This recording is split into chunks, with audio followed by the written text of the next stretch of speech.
Ours is essentially a tragic age, so we refuse to take it tragically. The cataclysm has happened. We are among the ruins. We start to build up new little habitats, to have new little hopes. We've got to live, no matter how many skies have fallen. Members of the jury, the prisoner at the bar, Penguin Books Limited, is charged that on the 16th day of August last, it published an obscene article, to wit, a book entitled Lady Chatterley's Lover by D.H. Lawrence. In the dock were not only Lady Chatterley's Lover, one of the most discussed erotic novels of the century, but also two national monuments, its author, D.H. Lawrence, and the publisher, the highly reputable Penguin Books. At issue was the freedom of literature in Britain. Well, it was the first test of the Act, and it was the first case under the Act, and it was the first time that there had been a defence of literary merit. On the defence side, we're saying this is a book of literary merit by a very serious writer. Whereas on the prosecution side, and on the judge's side, I think, their ability to see, to hold in their hands the two main elements in this new bill, this new Act. On the one hand, literary merit, on the other hand, obscenity. Their ability to hold that was flawed by the fact that they were deeply shocked as individuals by that word. It was the taboo word and its use. On completing the first draft of Lady Chatterley's Lover in 1927, Lawrence wrote, I've done my novel. I like it, but it's so improper, according to the poor conventional fools, that it will never be printed, and I will not cut it. So who was D.H. Lawrence, and what inspired him to write it? David Herbert Richard Lawrence was born on the 11th of September 1885 into the mining community of Eastwood near Nottingham. I was born among the working classes and brought up among them. My father was a collier, and only a collier. Nothing praiseworthy about him. He wasn't even respectable, insofar as he got drunk rather frequently. Though in his early life, Lawrence disliked and even hated his father, in later years he came to respect and love him. Lawrence had a great love of nature, which he inherited from his father. He could name most plants and wildflowers. Lawrence also surprisingly had a terrific sense of humour. My mother was, I suppose, superior. She came from town and belonged really to the lower bourgeoisie. His mother was very, very anxious that her children should not go down the mine, that they should get on, as he says. I was a delicate, pale brat with a snuffy nose, whom most people treated quite gently as just an ordinary, delicate little lad. When I was 12, I got a county council scholarship, £12 a year, and went to Nottingham High School. After leaving school, I was a clerk for 3 months, then had a very serious pneumonia illness in my 17th year that damaged my health for life. And had to be nursed back to health by his mother, and she thought it would be a good idea that they should go to the Hag's farm, which was owned by people she knew. And there he met Jessie, who was similarly bookish and interested in poetry and novels, and they formed a very close relationship, which was intellectual to a large extent. A year later, I became a schoolteacher. And after 3 years' savage teaching of collier lads, I went to take the normal course in Nottingham University. He chose not to do a full degree. And this meant that, although he was a certified teacher, he could only teach elementary school. From college, I went down to Croydon, near London, to teach in a new elementary school at £100 a year. It was while I was at Croydon, when I was 23, that the girl who had been the chief friend of my youth, and who was herself a schoolteacher in a mining village at home, copied out some of my poems and, without telling me, sent them to the English Review. The girl had launched me so easily on my literary career, like a princess cutting a thread, launching a ship. His family became worried about how intimate he was becoming with Jessie and felt that he should either declare he was engaged to her or break it off. In August 1910, he breaks off his relationship with Jessie. At about the same time, Lawrence's mother became ill. The elderly man began to unlace his boots. He stumbled off to bed. His last fight was fought in that home. Paul kneeled there, stroking his mother's hand. "Don't be poorly, mother. Don't be poorly," he said, time after time. "It's nothing. my boy," she murmured. At last he rose, fetched in a large piece of coal and raked the fire. Then he cleared the room, put everything straight, laid the things for breakfast, and brought his mother's candle. "Can you go to bed, Mother?" "Yes, I'll come." "Sleep with Annie, Mother. Not with him." "No, I'll sleep in my own bed." "Don't sleep with him, Mother. I'll sleep in my own bed." She rose, and he turned out the gas, and followed her closely upstairs, carrying her candle. On the landing, he kissed her close. "Good night, Mother. Good night," she said. Lydia Lawrence eventually died from cancer on the 9th of December. There has been this kind of bond between me and my mother. We knew each other by instinct. We have been like one, so sensitive to each other that we never needed words.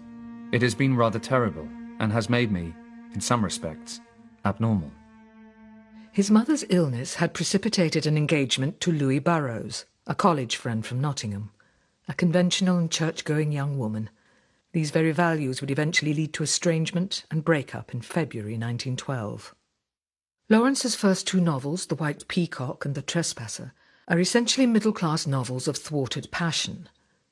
Lawrence's mentors, Ford Madox Ford and Edward Garnett, wanted him to write more boldly about his own life. They wanted him to be a working-class writer. So Lawrence's brief teaching career ended as a result of a bout of pneumonia, and he returned for a time to Eastwood. And one of his ideas actually was to become a lecturer in Germany. And he needed to talk to somebody. The only person he could think about was his former professor of modern foreign languages, which was Ernest Weekly.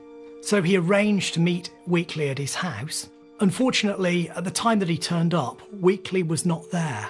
Naturally, his wife received him, and apparently in that first conversation, she started telling him about Freud. And they had this extraordinary first conversation about sex from a Freudian perspective. Frida Weekly had had an affair with Otto Gross, a renegade Freudian analyst who believed in free love and that all desire should be freely expressed, in direct contradiction to Sigmund Freud. Frida agreed with Gross, and throughout her life, Frida frequently put these views into practice. Lawrence, quite simply, believed that a perfect world was possible. Perhaps here there's a memory of the bliss he'd felt with his mother. He was a much happier writer when he was just writing what he wanted than feeling that he needed to shape his writing according to publishing standards. So Sons and Lovers, it wasn't himself who cut down Sons and Lovers, who bowdlerized Sons and Lovers for publication. He enabled his friend Edward Garnett to do that. And as he works on Sons and Lovers, you know, in the wake of the devastation of losing his mother from abdominal cancer in December 1910, he's working through the consequences of her death. Sons and Lovers deals with marriage and the family, the death of his brother, the death of his mother, and perhaps, most importantly of all, his relationship with Jessie Chambers. Lawrence wanted to analyse what had gone wrong in the relationship with Jessie. In the novel, this is the relationship between Miriam Levers and Paul Morrell. So Lawrence has, as he calls it, the test on Miriam, which is where he tries Miriam out to see whether sex with her can be an integrated experience for him. And of course it fails utterly. It's a miserable failure. And so he oscillates straight from that, Paul Morrell, to sex with Clara Dawes, which is physical without being spiritual. Yours is the shame and the sorrow, but the disgrace is mine. Now who will turn you free from your body's terrors and dross, since the fire has failed in me? What man will stoop in your flesh to plough the shrieking cross? So in a sense, the novel becomes a diagnosis of a character, Paul Morrell, who's in some ways deeply psychologically damaged, who can have a spiritual relationship without sex and a sexual relationship without spirit, but struggles to integrate the two. He was like so many young men of his own age.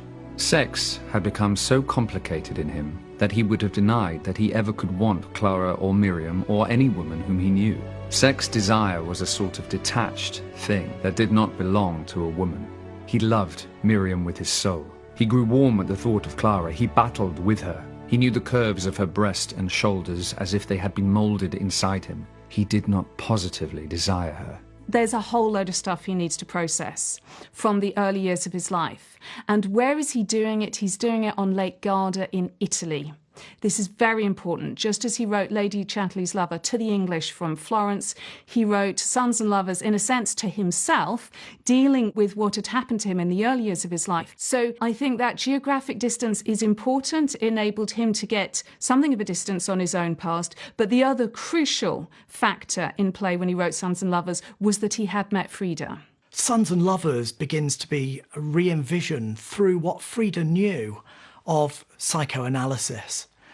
And so Lawrence moves actually from writing a transformed autobiography into seeing that novel as about the tragedy of thousands of young men in England. And I think without Frida's influence, actually telling him that the psychological patterns in that novel mapped onto psychoanalytic thinking.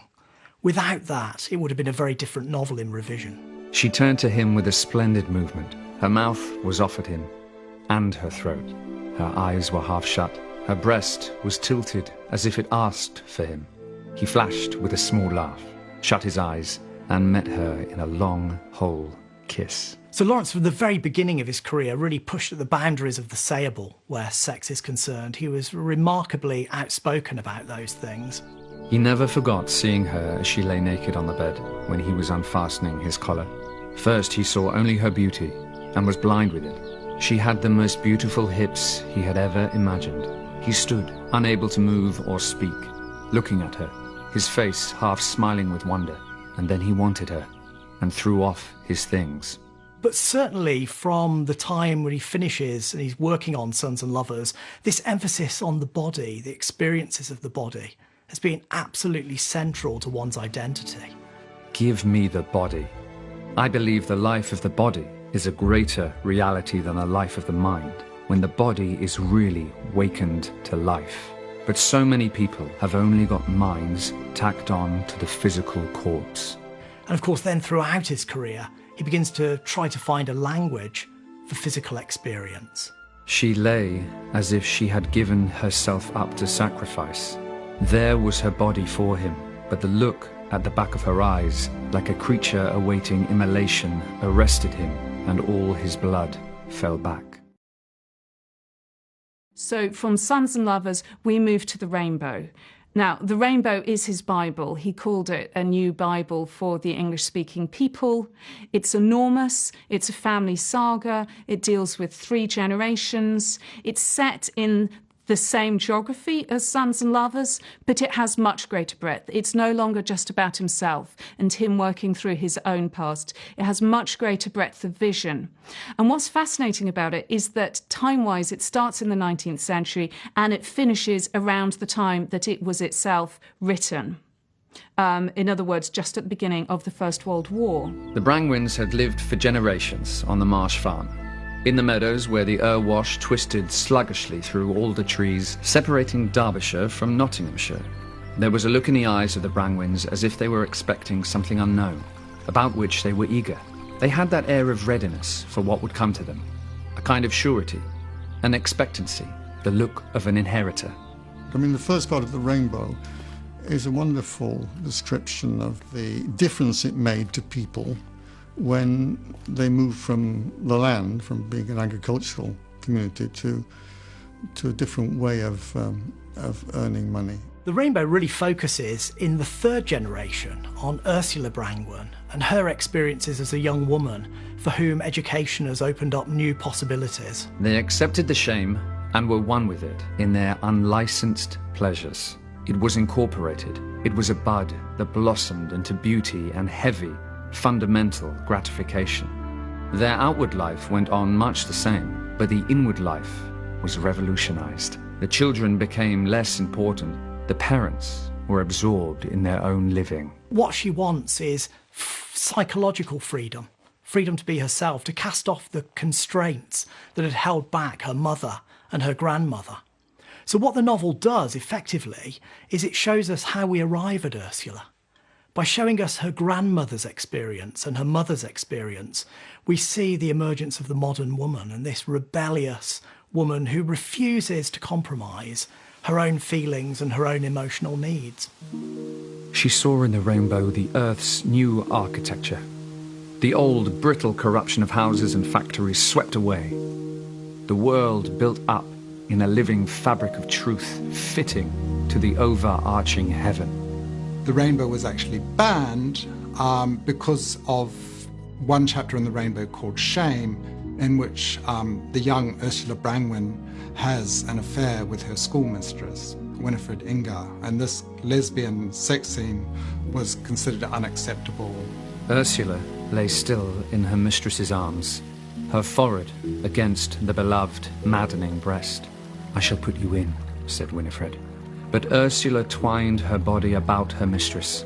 After a while, the rain came down on their flushed, hot limbs, startling, delicious.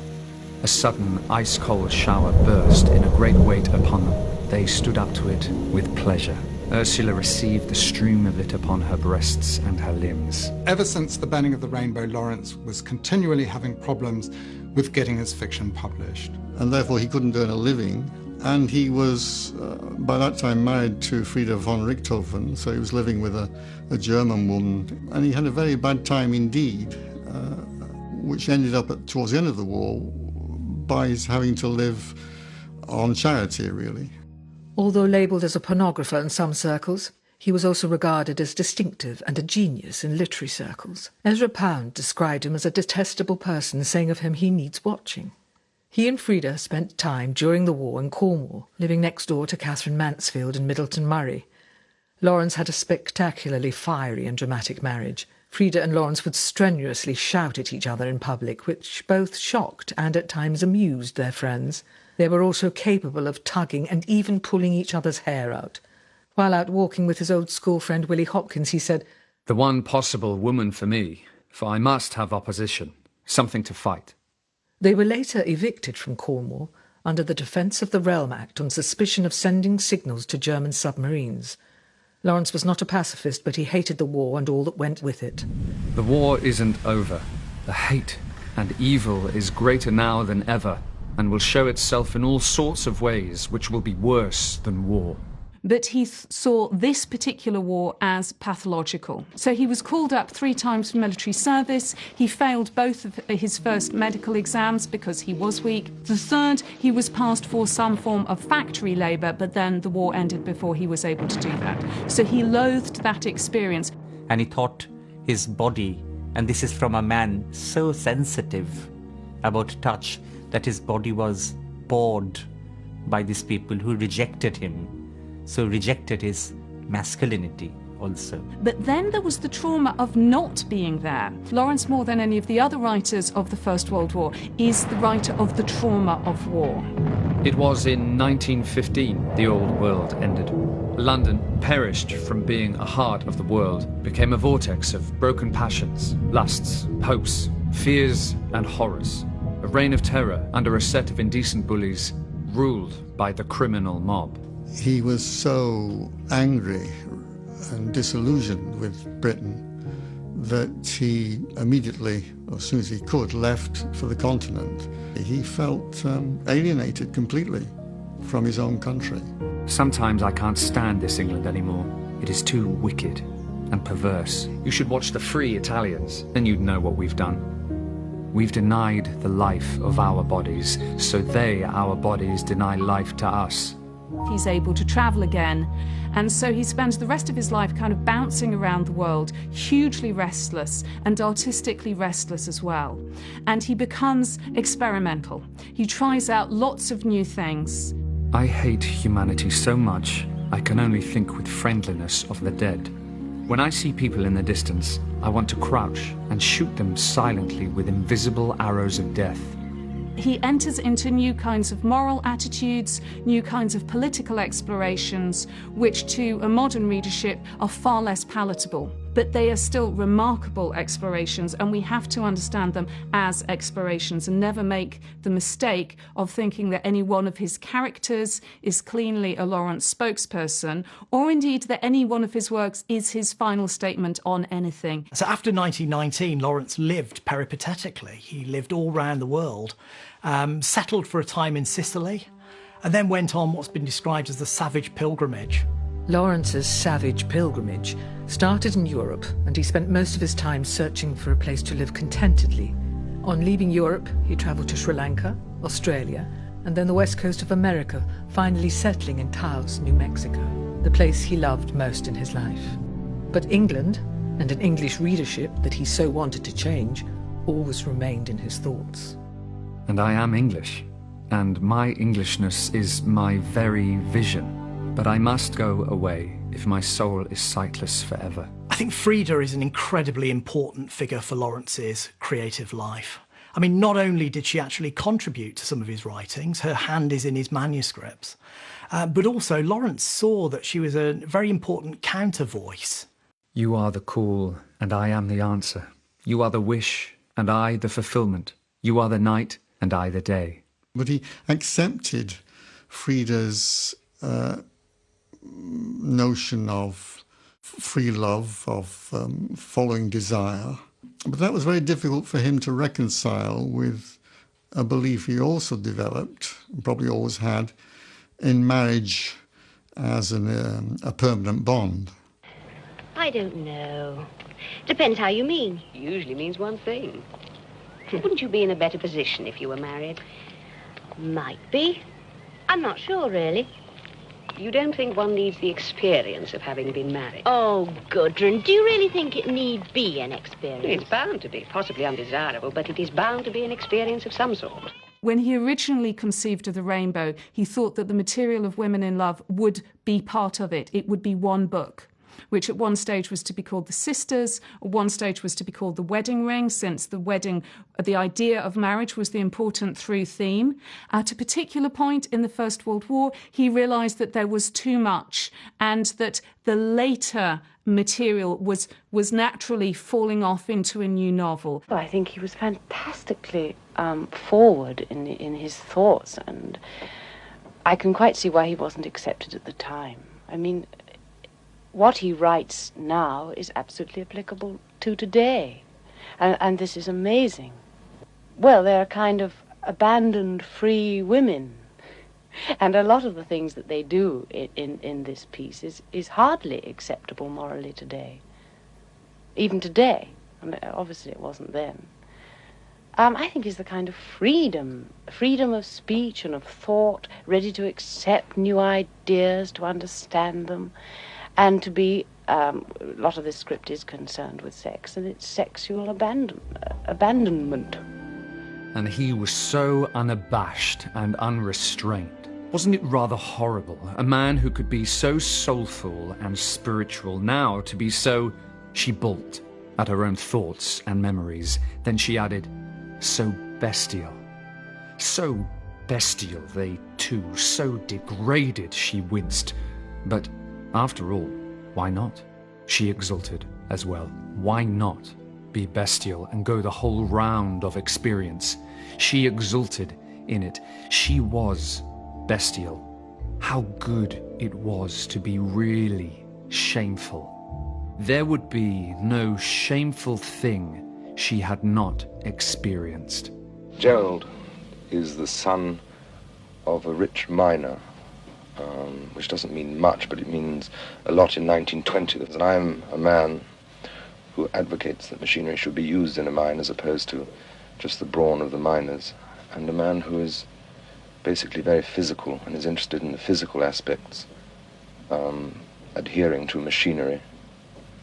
And I think possibly his love affair's a bit mechanical as well. You have Rupert Birkin, who is, a highly, perhaps too intellectualised school inspector. And Gerald Crouch, the son of a colliery owner who's often seen, doing things, swimming, skiing in the novel, a very physical character. And of course, one of the ways in which Birkin tries to get behind the veneer of Crouch's character is through this physical interaction with him. So they engage in a form of wrestling as a way of almost expending the frustrations that they're feeling, of bonding with one another, but also of relating on a different kind of level. So they wrestled swiftly, rapturously, intent and mindless at last, two essential white figures working into a tighter, closer oneness of struggle, with a strange octopus-like knotting and flashing of limbs in the subdued light of the room, a tense white knot of flesh gripped in silence between the walls of old brown books. Now and again came a sharp gasp of breath, or a sound like a sigh, then the rapid thudding of movement on the thickly carpeted floor, then the strange sound of flesh escaping under flesh. Gerald really is the sort of person who would need an immensely placid sort of woman who would never ruffle him in any way, who would allow him to go on in his groove, as it were, which of course Gudrun never could be. I mean, she's just much too edgy for that. But I mean, their personalities doom the relationship. I mean, they have this enormous attraction for each other, which starts out really purely on a physical thing. I mean, they just, you know, she looks at him and thinks he looks like a Greek god, and hopes to find something through this way because she expects him to be perfect and marvellous, and of course it's a great disaster. Never an easy or a comfortable marriage. It is the power of mutual desire and turbulent relationship that puts the fire into Lawrence's writing. You and I want more. Strange how we suffer in spite of this. Frida particularly inspires the female voice that becomes increasingly strong in successive novels. No one before Lawrence had written about sex, before, during and after, and never from a woman's point of view. Then as he began to move, in the sudden, helpless orgasm, there awoke in her new strange thrills rippling inside her, rippling, rippling, rippling like a flapping, overlapping of soft flames, soft as feathers, running to points of brilliance, exquisite and melting her all molten inside. It was like bells rippling up and up to a culmination. She lay unconscious of the wild little cries she uttered at the last. Lawrence and Frida had been living on and off in Taos, New Mexico since 1922. In 1925, Lawrence was diagnosed with tuberculosis. They returned to Europe, first to England, before finally settling in Florence, Italy. Their landlord, Angelo Ravagli, was an intensely good-looking Italian soldier with whom Frida fell passionately in love. Frida had had many affairs throughout their marriage, which Lawrence had always tolerated. Lawrence only had one affair, and that was with Rosalind Baines in 1920, one that was both tender and passionate. If we want to ask about the importance of Rosalind Baines, I think a good question to ask is, why was Lady Chatterley's Lover such an erotic novel? Because she's one of the figures who clearly inspires the eroticism. Lawrence probably only spent one night with her. And we know this because of a memoir that she wrote. And in this memoir, Rosalind talks about the fact that on the night of Sunday, September 11th, 1920, Lawrence spent the night with her in her villa in Fiesole, which is a little hilltop town just outside Florence. Now, this was a Sunday, and on Wednesday, Lawrence sent to his agent 5 poems which we know of as the Fruits poems, which are the first 5 poems of Birds, Beasts and Flowers. And what's interesting about these poems in relation to Lady Chatterley's Lover is that, in my view, these are actually D.H. Lawrence's most erotic writing. But he didn't see what went on between him and Rosalind as just something that was casual and then to be discarded, but it's something which he wants to celebrate as meaningful to us all. For all that, the setting suns are open. The end cracks open with the beginning, rosy, tender, glittering within the fissure. For my part, I prefer My Heart Broken. It is so lovely, dawn kaleidoscopic within the crack. You knew when you decided to publish Lady Chatterley's Lover, Sir Alan, that there would be a court case, didn't you? I thought it was highly probable. And yet you went ahead with it. The relationship of Rosalind with Lawrence and the love they shared had a very deep effect on Lawrence. Rosalind, like Connie Chatterley, had gone to Germany as a young woman and had recently divorced her husband. The parallels to Lady Chatterley are great. The beautiful and tender Rosalind may well have been the model for Connie Chatterley, and he, D.H. Lawrence, at the peak of his physical powers, had the virile strength of Mellors in his brief but loving affair with Rosalind. It was a night of sensual passion, in which she was a little startled and almost unwilling. yet pierced again with piercing thrills of sensuality, different, sharper, more terrible than the thrills of tenderness, but, at the moment, more desirable. Though a little frightened, she let him have his way, and the reckless, shameless sensuality shook her to her foundations, stripped her to the very last, and made a different woman of her. It was not really love, it was not voluptuousness, it was sensuality, sharp and searing as fire, burning the soul to tinder. The popular version of Lawrence does, above all, come down to one novel, and that is Lady Chatterley's Lover. The idea that, in this age of mass pornography and so on, what is he showing us that's new? Susan, why are you buying a copy? Just to see what it's about. What about you? Well, I just want to know what it's all about, that's all. Susan, madam, why do you want a copy of Lady Chatterley's Lover? I'm buying it for somebody else. You're buying it for somebody else? When the jury were asked to read the book before the trial began properly, we understand that from having read the book and before anybody in that courtroom opened his or her mouth, a majority of the jury were disposed to acquit. So what one had there, apparently, was a difference in attitude between 12 good men and true, representing ordinary citizens, we're told, and what apparently the judge himself and the chief prosecutor felt to be a flagrant attack on the bases of British morality. An early draft of the novel was Tenderness. That was, in fact, to be the title. Touch was very important to Lawrence, and the tenderness of touch. It fits with really his philosophy of what we are, that we are embodied beings. In that sense, he was anti-idealist. He wrote it in Italy, near Florence. He and my mother were living in a villa there, and he said, "I'm writing a tender book about love, but it'll bring me nothing but hatred and abuse, because people won't understand it."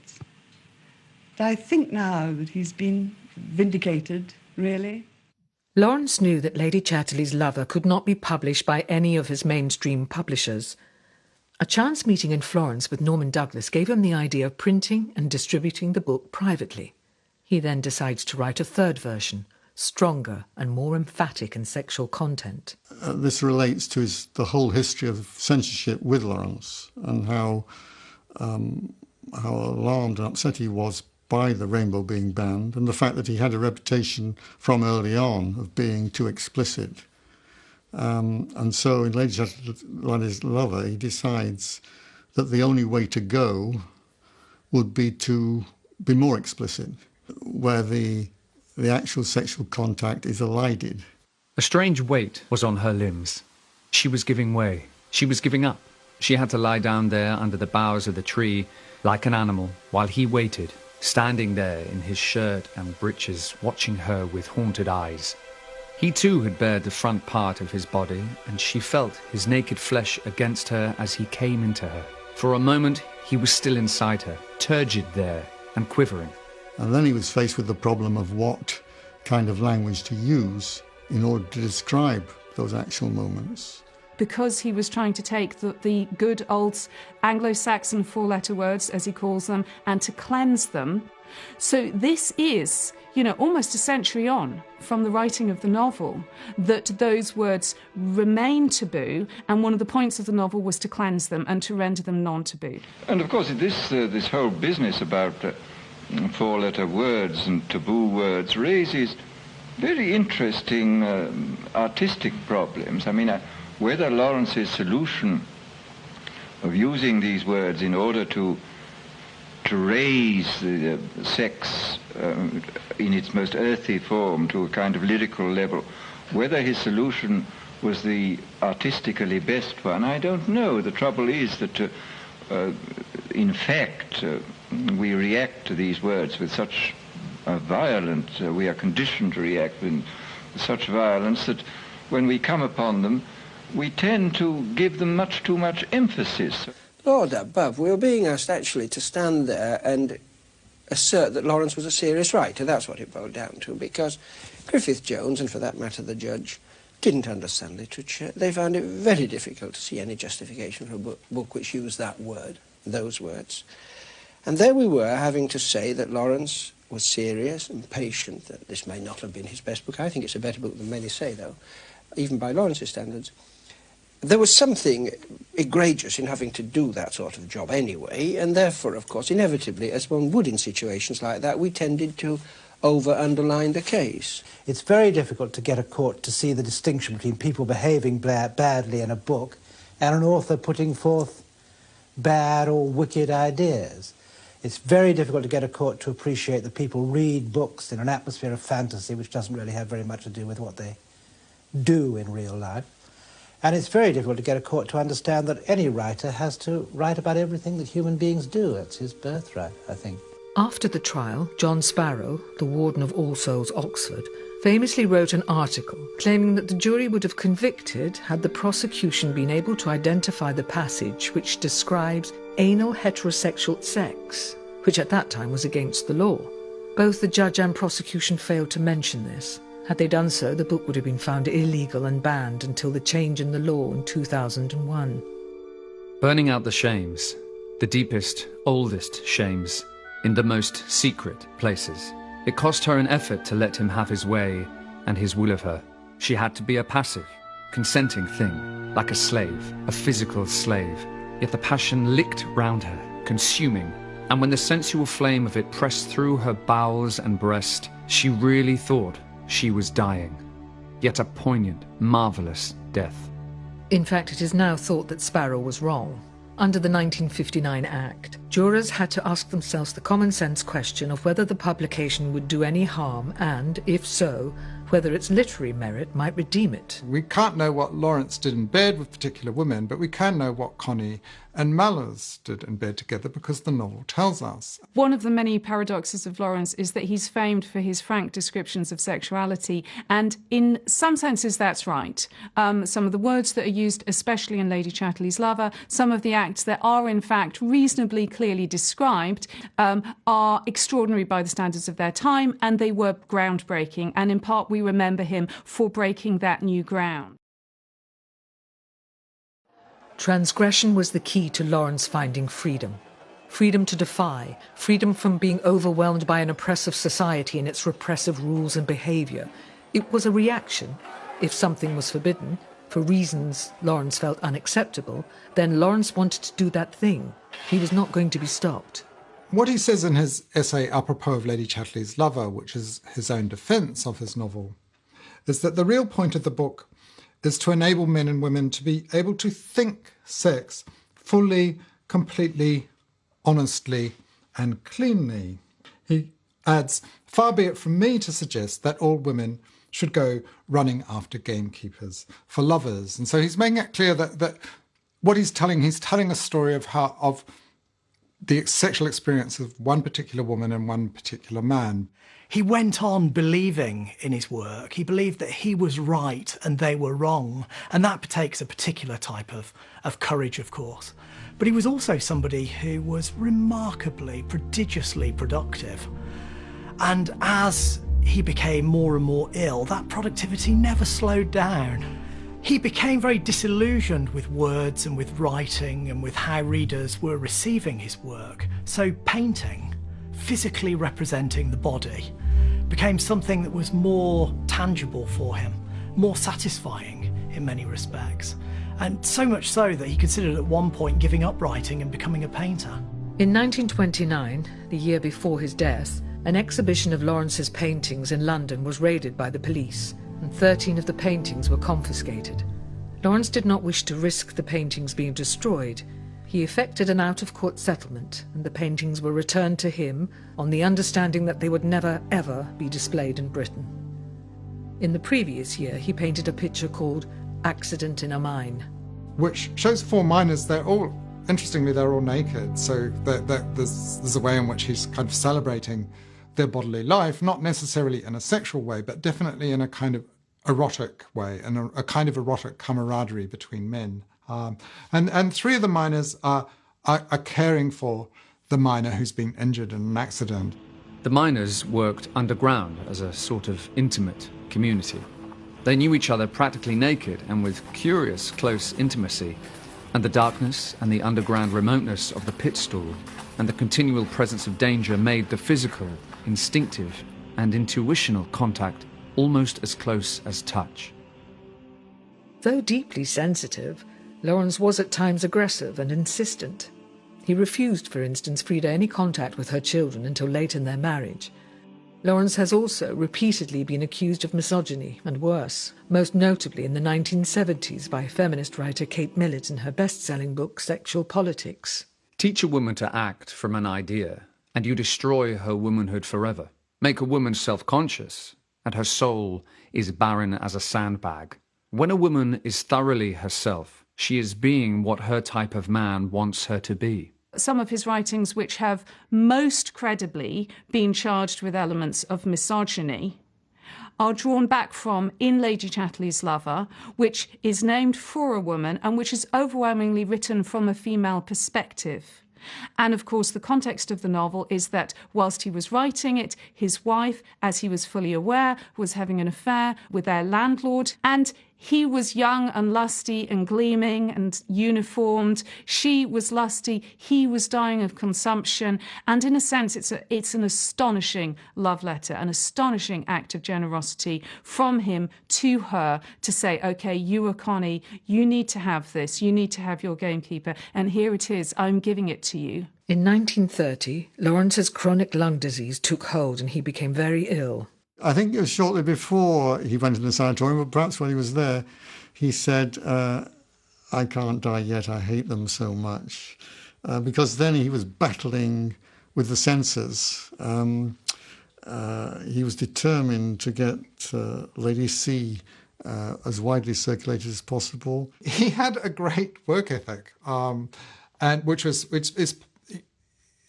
partly, I think, it's something that he got from his working class background. I mean, he thought that you should never be idle. You should always be working. Lawrence hated the idea of a sanatorium because he knew that the first thing they did there was to say you couldn't work, and he felt his writing was a way of keeping himself alive. He was finding it difficult to breathe because his lungs had been so extensively damaged by pulmonary tuberculosis. Lawrence finally went into the sanatorium, which he hated. Eventually, Frida rented a villa in Vence, so Lawrence could be moved and die at home. And they drove him there, an awful journey, and I think he had to be carried into the house. And then he became really alarmed because he became delirious. And in the sense that he reported seeing his own body, floating above his own body and seeing his own body lying on the bed. And Frida held on to his ankle, but it was Maria Huxley, who happened to be there, who cradled his head in her hands and reported afterwards that he'd said, Maria, Maria, don't let me die. Maria Huxley and Aldous were there with him at the end. He said Maria had his mother's hands, actually. And so, you know, he died outside of the sanatorium, and I think that was very important for Frida. As a human being, he was a wonderful man. I was very, very fond of him.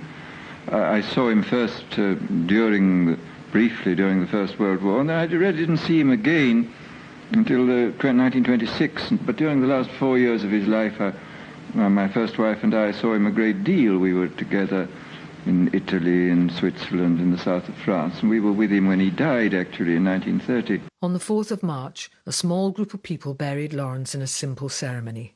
As the 1920s had gone on, Lawrence had never felt far from death. It is ironic that Lawrence, the prophet of love and sex, had put everything into the body, and it is the body that would betray him. By 1925, he knew he had tuberculosis. By 1926, he was possibly impotent. And by 1927, Frida Lawrence had started her affair with the handsome Angelo Ravagli. Lawrence is known primarily as a novelist, but he was also a poet, and that too, a great poet. Loss is what Lawrence's last poems are about, and perhaps the greatest of them is Bavarian Gentians, which is not perhaps one of the most powerful poems that Lawrence wrote, but one of the greatest poems in 20th century English literature. And it's a poem imagining his own death. Reach me a gentian, give me a torch, let me guide myself with the blue, forked torch of this flower down the darker and darker stairs, where blue is darkened on blueness. And they come together in the penultimate poem he wrote, The Magnificent Shadows. And if tonight my soul may find her peace in sleep and sink in good oblivion, and in the morning wake like a new opened flower, I am in the hands of the unknown God, then I have been dipped again in God and new created. He is breaking me down to his own oblivion to send me forth on a new morning, a new man. T.S. Eliot, by no means a friend of Lawrence, said, quoting Lawrence, to get beyond poetry, Lawrence's words express what the 40 or 50 original lines I have written strive towards. After Lawrence's death, Frida devoted the rest of her life to Lawrence's literary memory. She eventually married Angelo Ravagli, living with him at the ranch in Taos, New Mexico, until her death in 1956. Frida wanted the body to be disinterred, to be cremated, and to be brought to a small shrine that she had built at Lawrence's ranch in Taos in New Mexico. She sent Angelo Ravagli to do this. He got the body disinterred and cremated. It was all put into a vessel. But as he was about to board the ship back to America, he discovered that he would need to pay taxes and decided that it was more prudent to disperse Lawrence's ashes in the Mediterranean and fill the urn with dust and earth. So that was what was transported back to Taos and put into a block of concrete at Lawrence's memorial, because Lawrence would have much preferred to be in the Mediterranean than in a block of concrete. Each man shall be spontaneously himself, each man himself, each woman herself, without any question of equality entering in at all, and that no man shall try to determine the being of any other man or of any other woman.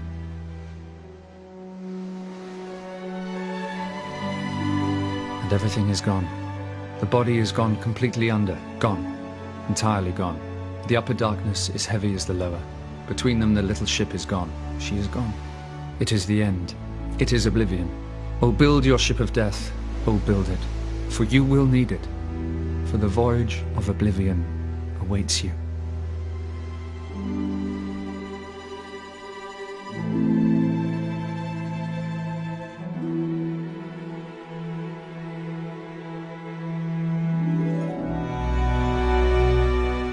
Viewing the old haunts of painter Alfred Wallace helps us to understand the artist's passion. Miriam Margolyes is in Cornwall taking the first of Tate Britain's Great British Walks tonight at 6 on Sky Arts.